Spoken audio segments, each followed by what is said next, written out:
প্রিয় ছাত্রছাত্রীরা, educare study centre চ্যানেলে তোমাদের স্বাগত।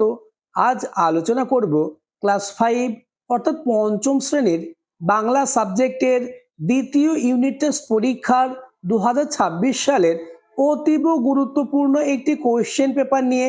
তাই ভিডিওটি প্রথম থেকে শেষ পর্যন্ত দেখো, কেননা তোমরা যেমন বুঝতে পারবে তোমাদের সেকেন্ড ইউনিট টেস্ট পরীক্ষায় কেমন কোয়েশ্চেন পেপার হবে। তাছাড়া এই কোয়েশ্চেন পেপার থেকে তোমাদের পরীক্ষায় বেশিরভাগ প্রশ্ন হুবহু কমন আসবেই। শুরু করছি আজকের আলোচনা। দ্বিতীয় পর্যায়ক্রমিক মূল্যায়ন 2026, ক্লাস 5, বিষয় বাংলা, পূর্ণমান 30, সময় 60 মিনিট অর্থাৎ 1 ঘন্টা। প্রথমে তোমাদের বাংলা সাবজেক্টের দ্বিতীয় ইউনিট টেস্ট পরীক্ষার সিলেবাসটি দেখে নাও। তোমাদের বাংলা পাঠ্য বই অর্থাৎ পাতাবাহার বই থেকে মাঠ মানে ছুট, পাহাড়িয়া বর্ষার সুরে, লিমেরিক, ঝড়, মধু আনতে বাঘের মুখে, মায়াতরু, ফণি মনসা ও বনের পরি, বৃষ্টি পড়ে টাপুর টুপুর, বৌকা কুমিরের কথা, চল চল চল, এছাড়া ব্যাকরণ থেকে লিঙ্গ, বচন, রচনা ও চিঠি থাকবে। দাগ নম্বর 1, সঠিক উত্তরটি বেছে নিয়ে লেখো। 1 গুণ 8 সমান 8। প্রথম কোয়েশ্চেন, কবি অগাধ খুশির লুটোপুটি খুঁজে পান। উত্তর হবে অপশন খ, মাঠে।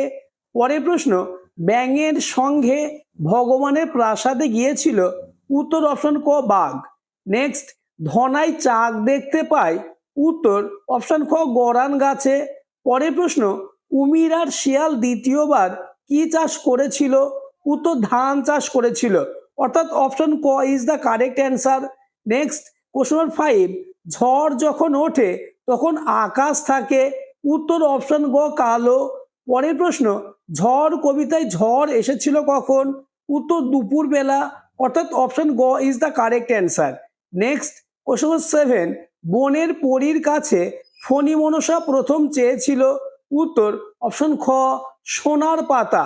পরের প্রশ্ন, ব্যাঙ স্বর্গে যাওয়ার পথে প্রথম সাক্ষাৎ ঘটেছিল যার সঙ্গে। উত্তর অপশন খ, মৌমাছির সঙ্গে। নেক্সট, বাংলায় লিঙ্গ কত প্রকার। উত্তর অপশন গ, 4 প্রকার। নেক্সট, কোশ্চেন নম্বর 10, এমন কিছু শব্দ আছে যা দিয়ে পুরুষ বা স্ত্রী উভয়কে বোঝায়, সেগুলি হলো। উত্তর অপশন খ, উভয় লিঙ্গ। পরের কোশ্চেন, বাংলা ভাষায় দুটি বোঝাতে ব্যবহৃত হয়। উত্তর অপশন গ, বহু বচন। আমি তোমাদের বাংলা পাঠ্য বই খুঁটিয়ে সব থেকে বাছাই করা এমন প্রশ্ন দিয়েছি যে প্রশ্নগুলি তোমাদের পরীক্ষায় আসবেই। তাই পরীক্ষার আগে প্রতিটি প্রশ্নের উত্তর মুখস্থ করে নাও। নেক্সট, দাগ নম্বর 2, নিচের প্রশ্নগুলির উত্তর দাও। 1 গুণ 9 সমান 9, অর্থাৎ 2 এর দাগে তোমাদের 9টি এসএকিউ প্রশ্নের উত্তর দিতে হবে। প্রথম কোশ্চেন, মায়াতরু শব্দটির অর্থ লেখো। উত্তর মায়াবী গাছ। নেক্সট, কোথায় গেলে কবি তাধীন তাধীন শব্দ শুনতে পান। উত্তর মাঠে গেলে কবি তাধীন তাধীন শব্দ শুনতে পান। পরের কোশ্চেন, কোশ্চেন নম্বর 3, বোকা কুমির সে কথা জানতো না। কোন কথা জানতো না। উত্তর মাটির নিচে থাকে আলু আর গাছ থাকে মাটির উপরে, এ কথা বোকা কুমির জানতো না। নেক্সট কোশ্চেন, কুমির আর শিয়াল মিলে চাষ করতে গেল। কুমির আর শিয়াল মিলে কি কি চাষ করতে গেল। এই প্রশ্নের উত্তরটি আলোচনার আগে যারা এখনো আমার চ্যানেলটিকে সাবস্ক্রাইব করোনি, এক্ষুনি চ্যানেলটিকে সাবস্ক্রাইব করে দাও এবং ভিডিওটি তোমার বন্ধুদের মধ্যে শেয়ার করে দাও। উত্তর, কুমির আর শিয়াল মিলে আলু, ধান এবং আখ চাষ করেছিল। পরের প্রশ্ন, শূন্যস্থান পূরণ করো। নতুন বছরে নতুন জলে আনন্দ করে ড্যাশ। উত্তর মাছেরা। নেক্সট, কোশ্চেন নম্বর 6, মাঠ মানে ছুট কবিতাটি কোন কবির লেখা। উত্তর কার্তিক ঘোষ। পরের প্রশ্ন, কারা বনে মধু আনতে গিয়েছিল। উত্তর আরজান, ধনাই, কপিল মধু আনতে গিয়েছিল। নেক্সট, কোশ্চেন নম্বর 8, দিনের কোন সময় কালবৈশাখী ঝড় আসে। উত্তর দুপুর বেলা। পরের প্রশ্ন, ধনাই কিসের মন্ত্র জানে। উত্তর ধনাই মৌমাছিকে ভুল পথে চালিত করার মন্ত্র জানে। নেক্সট কোশ্চেন, বাক্য রচনা করো। সময় এবং সমার্থক শব্দ লেখো গাছ। উত্তর, সময় দিয়ে বাক্য রচনা। সময় নষ্ট করা উচিত নয় এবং গাছের সমার্থক শব্দ হলো বৃক্ষ। পরের কোশ্চেন, বৃন্দ ও গুলো যোগে একটি বহুবচন শব্দ লেখো। উত্তর, সদস্যবৃন্দ ও মানুষগুলো। নেক্সট কোশ্চেন, মায়াতরু কবিতায় উল্লেখিত ভালুকটির জ্বর কখন আসতো? উত্তর, বৃষ্টি হলে ভালুকের কম্প দিয়ে জ্বর আসতো। নেক্সট কোশ্চেন, লিঙ্গ পরিবর্তন করো নায়ক এবং পাঠক। উত্তর, নায়ক নায়িকা এবং পাঠক সমান পাঠিকা। নেক্সট, দাগ নম্বর 3, যে কোনো দুটি প্রশ্নের উত্তর দাও। 2 গুণ 4 সমান 8, অর্থাৎ 3-এর দাগে তোমাদের 2 মার্কের 4টে প্রশ্নের উত্তর দিতে হবে। প্রথম কোশ্চেন, ফণী মনসা গাছ কাঁচের পাতায় ভরে উঠবার পরে তার চেহারাটি কেমন হয়েছিল? উত্তর, ছোট ছোট কাঁচের পাতায় ঝলমলিয়ে উঠল ফণী মনসা গাছের সারা অঙ্গ। সেই কাঁচের পাতার উপর সূর্যের কিরণ পড়ে রামধনু রং ঝিকিমিকি খেতে লাগলো। মৃদুমন্দ বাতাসে দোলা লেগে সুমধুর টুংটাং শব্দ হতে লাগলো। এভাবে লিখলে তবেই কিন্তু 2-এ 2 অর্থাৎ ফুল মার্কস পাবে। পরের প্রশ্ন, এডওয়ার্ড লিয়ারের লেখা লিমেরিকগুলি আমাদের পড়ার জন্য কে কিভাবে তৈরি করে দিয়েছিলেন? উত্তর, পৃথিবীর বিখ্যাত লিমেরিক স্রষ্টা এডওয়ার্ড লিয়ারের ছড়াগুলি সুকুমার রায়ের সুযোগ্য পুত্র সত্যজিৎ রায় আমাদের জন্য বিদেশি ভাষা থেকে বাংলায় তর্জমা অর্থাৎ অনুবাদ করে দিয়েছিলেন। পরের প্রশ্ন, প্রাসাদের দৃশ্য দেখে ব্যাঙ রেগে উত্তেজিত হয়ে পড়ল কেন? উত্তর, প্রাসাদের সবাই খুব আনন্দে রয়েছে। এই দৃশ্য দেখে ব্যাঙ খুব উত্তেজিত হয়ে পড়ল, কারণ তারা পৃথিবীতে খরার প্রকোপে অত্যন্ত কষ্টে দিন কাটাচ্ছে। ভগবান তাদের জন্য কোনো চিন্তা ভাবনা করছেন না, তারা নানান ভোজ ও আনন্দ করছেন।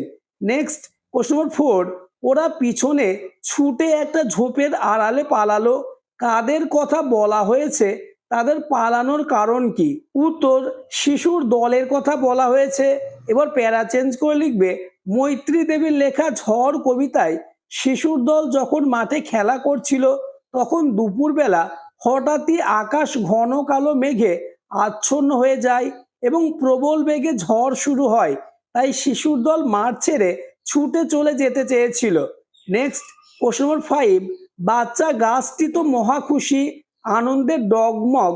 বাচ্চা গাছের এত আনন্দ কখন হলো এবং কেন? উত্তর, বীরু চট্টোপাধ্যায়ের লেখা ফণী মনসা ও বনের পরী নাটকে আমরা দেখতে পাই যে আশেপাশের গাছেদের সুন্দর সুন্দর পাতা দেখে ফণী মনসা গাছের মন অত্যন্ত খারাপ হয়ে পড়ে। তার বিশ্রী ও সুচালো পাতার জন্য সে মনের দুঃখে কাঁদতে থাকে। তার সেই কান্না দেখে বনের পরী এসে তার মনের ইচ্ছা পূরণ করে। বনের পরীর আশীর্বাদে ফণী মনসা গাছের ইচ্ছা অনুযায়ী তার পাতাগুলি ঝলমলে সোনার পাতা হয়ে যায়। তখনই বাচ্চা ফণী মনসা গাছটির অত্যন্ত আনন্দ হয়। নেক্সট, প্রশ্ন 6, পালিয়ে গেল অনেক দূরে। কে পালিয়ে গেল? পালিয়ে সে কোথায় গেল এবং কেন? উত্তর, মৈত্রী দেবী রচিত ঝড় কবিতা থেকে নেওয়া উদ্ধৃত পংক্তিতে কবি ঝড়ের পালিয়ে যাওয়ার কথা বলেছেন। এবার প্যারা চেঞ্জ করে লিখবে, সমস্ত অঞ্চলটা ঘুরে ঝড় অনেক দূরে 7 সাগরের পারে পালিয়ে গেল। নেক্সট, কোশ্চেন 7, বচন বলতে কি বোঝো? বাংলায় বচন কত প্রকার ও কি কি উদাহরণ দাও? এই প্রশ্নের উত্তরটি আলোচনার আগে আবার বলবো, যারা এখনো আমার চ্যানেলটিকে সাবস্ক্রাইব করোনি এক্ষুনি চ্যানেলটিকে সাবস্ক্রাইব করে দাও এবং ভিডিওটি তোমার বন্ধুদের মধ্যে শেয়ার করে দাও। আমি তোমাদের সেকেন্ড ইউনিট টেস্ট পরীক্ষায় চূড়ান্ত সফলতা অর্জনের জন্য প্রতিটি সাবজেক্টের এইরূপ গুরুত্বপূর্ণ কোশ্চেন পেপার অর্থাৎ সাজেশন নিয়ে আলোচনা করব। তাই চ্যানেলটিকে সাবস্ক্রাইব করে পাশের বেল আইকনটি প্রেস করে নোটিফিকেশন অল করে দাও। উত্তরটি দেখে নাও, কোনো প্রাণী বা বস্তুর সংখ্যা বা পরিমাণ সম্বন্ধে যে চিহ্ন কোনো ধারণা দেয় তাকে বচন বলে। বাংলায় বচন 2 প্রকার, যথা নাম্বার 1 এক বচন এবং নাম্বার 2 বহু বচন। উদাহরণটি দেখে নাও, এক বচন হচ্ছে মেয়ে, ছাত্র এবং বহু বচনের উদাহরণ হচ্ছে মেয়েরা বা ছাত্র দল। নেক্সট, এবং তোমাদের লাস্ট দাগ নম্বর 4, চিঠি লেখো যে কোনো একটি, প্রশ্নের মান 5। প্রথম কোশ্চেন, বাবাকে মায়ের অসুস্থতার কথা জানিয়ে একটি চিঠি লেখো। নেক্সট, এবং আজকের আলোচনা লাস্ট কোশ্চেন, প্রধান শিক্ষক মহাশয়ের কাছে ছুটির আবেদন জানিয়ে একটি চিঠি লেখো। আজকের আলোচনা এই পর্যন্ত। এমন কোশ্চেন পেপারই তোমাদের সেকেন্ড ইউনিট টেস্ট পরীক্ষায় থাকবে, তাই পরীক্ষার আগে প্রতিটি প্রশ্নের উত্তর মুখস্থ করে নাও, তাহলে বাংলা সাবজেক্ট নিয়ে তোমাদের আর কোনো দুশ্চিন্তা থাকবে না।